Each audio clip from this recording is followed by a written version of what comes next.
Absolutely. I think that as we tackle spaces, especially platform plays, it is great that we've carved out like a world for ourselves here, but at the same time, the challenge is that these companies eventually will need capital for the next rounds as well. And one of the things that we will observe for all of these things, it's great to sometimes be a pioneer and move first, but at the same time, you hope that people will catch up with you fast enough so that these companies get well funded as well. And it becomes our job as investors to help paint that picture to the rest of the community, showcase these early opportunities. Because sometimes it takes a whole bunch of other VCs, the first few exits, to get excited about our space.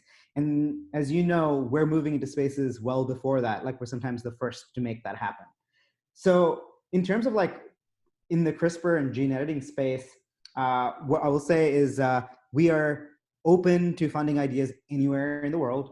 In this case, it happens to be the seminal technology for excision came from Philadelphia, and we got in the world of Locus, it's in North Carolina. And where both of these companies, I think, has been an incredible journey to be able to see how something from a strong academic sense and great data was able to translate into great companies. And we found partners along the way.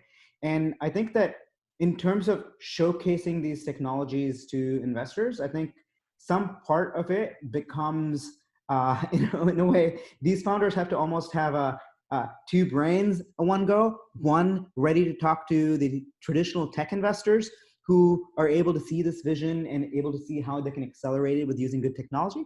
And a second brain almost where you're talking to traditional life science investors, where you're showcasing the great bioavailability or biodistribution or the safety, the PK/PD, in order to be able to say, hey, look at this, and this is actually great data.